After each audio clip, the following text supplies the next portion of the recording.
حضرت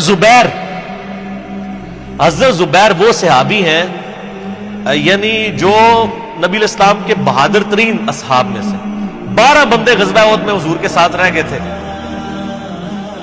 700 میں سے غزوہ احد کے اندر، ان میں سے ایک حضرت زبیر بھی تھے، اور یہ تلوار کمال کی چلاتے تھے، اکیلے میدان جنگ میں آگے چلے جاتے تھے۔ بخاری میں آتا ہے کہ ان کا بیٹا عبداللہ ابن زبیر کہتا ہے کہ میرے باپ کے 2 شانوں کے درمیان اتنا بڑا زخم تھا جو ہیل اپ ہو گیا تھا، لیکن پھر بھی گڑا پڑا ہوا تھا، میں پورا ہاتھ اس میں داخل کر لیتا تھا، اور وہ زخم ان کو احد کے موقع پہ لگا تھا۔ اور پھر اسی حدیث میں بخاری کے آتا ہے کہ جنگ یرموک کے موقع پر لوگ یعنی لیڈر کے اوپر چل رہے ہوتے ہیں، تو حضرت زبیر بھی ایک اسکواڈ کو لیڈ کر رہے تھے، تو لوگوں نے کہا حضرت آپ آگے جائیں، انہوں نے کہا جب میں آگے جاؤں گا تو میرے ساتھ کوئی نہیں آگے جا سکتا۔ وہ اکیلے گھوڑے کو انہوں نے جو ہے وہ ایڑی لگائی اور رومن امپائر کی یعنی فوج کے اندر گھس گئے، اور کوئی بھی ان سے لڑنے کے لیے تیار نہیں ہوتا تھا، اتنی بہادری تھی ان، لیکن جنگ جمل میں حضرت علی کے مقابلے پہ آ گئے۔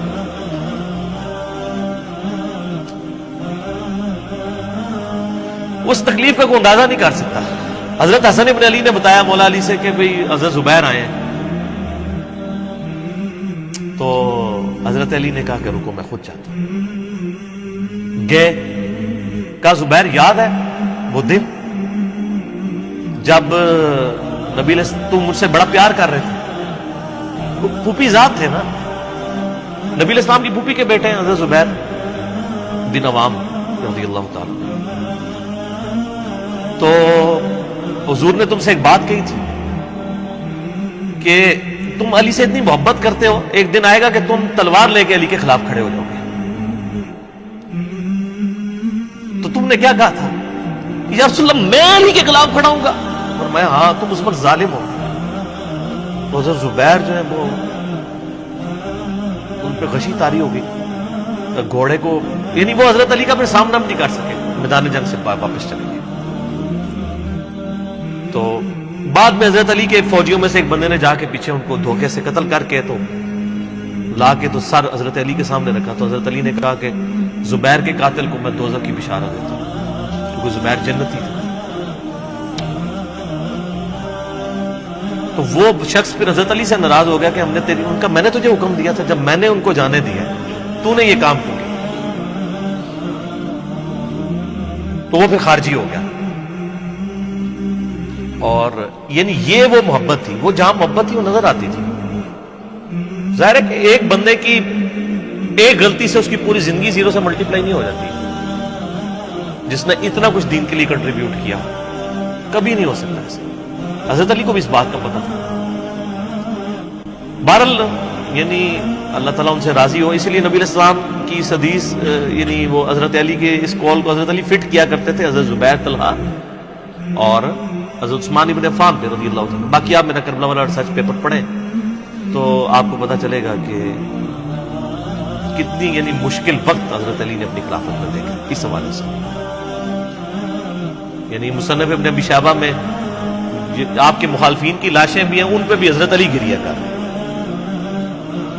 ایک ایک کی لاش اٹھا کے اس کو صاف کر رہے ہیں۔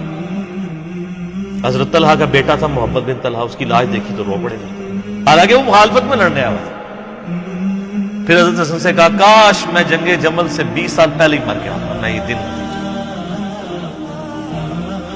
ایک ایسا شخص جس نے 8 سال کی عمر میں اسلام قبول کیا، جس نے اسلام کو 0 سے 3 براعظموں میں پھیلتے ہوئے دیکھا، اور اب اس کو بڑھاپے میں یہ دن دیکھنے پڑ رہے ہیں کہ اس کے سامنے اسلام کا شرازہ بکھر رہا ہے، کہ مسلمانوں سے لڑ رہے ہیں۔ ایک ایک جنگ میں 8-10 ہزار لوگ، جن میں مرنے والے صحابہ ہیں حضور کی تربیت یافتہ، جو ایک آواز کے اوپر حضور کی لبیک کہنے والے تھے، شیر و شکر تھے آپس میں۔ آپ اندازہ کر سکتے ہیں۔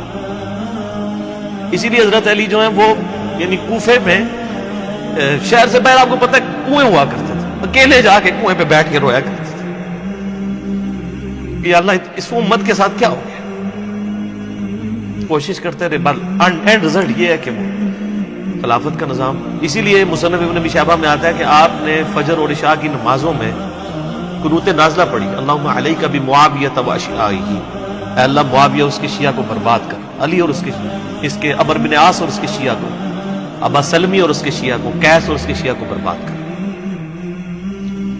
باقی احادیث میں آپ علیہ السلام نے جو بشارت کر دی تھی، سنن نسائی کبریٰ کے اندر حدیث موجود ہے، حاکم کے اندر، کہ نبی علیہ السلام نے حضرت علی سے ایک دن فرمایا تھا، اے علی، اگلی امتوں میں سب سے بڑا بدبخت وہ تھا جس نے قوم عاد کی اونٹنی کو قتل کیا اور اس کے بعد عذاب آ گیا، میری امت کا سب سے بڑا بدبخت وہ ہوگا جو تیرے سر کے خون سے تیری داڑھی کو رنگ دے، اور وہی ہوا ہے۔ اور اس کے بعد پھر دیکھیں امت ایک جگہ جمع نہیں ہوئی ہے، حضرت علی ایک آخری کوشش تھی، اور جن لوگوں نے اس وقت ساتھ نہیں دیا پھر ان کو دنیا میں اس کا خمیازہ بھگتنا پڑا ہے۔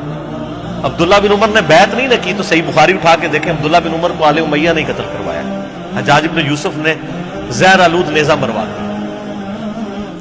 اور حاکم کے اندر مجموع الزوائد کے اندر موجود ہے، حضرت عبداللہ بن عمر آخری عمر میں کہا کرتے تھے، کاش میں اس وقت علی کا ساتھ دیتا اور یہ خلافت کا نظام تو بچ جاتا، کیونکہ کئی لوگ بیچ میں نیوٹرل ہو گئے تھے جو پھر ساتھ نہیں دیا، تو اس کی وجہ سے پھر حضرت علی کے چونکہ اب پاس اتنی مین پاور نہیں تھی کہ اس سسٹم کو سنبھال سکتے، بعد پھر وہ شہید ہو گئے اور پھر معاملات آ گئے۔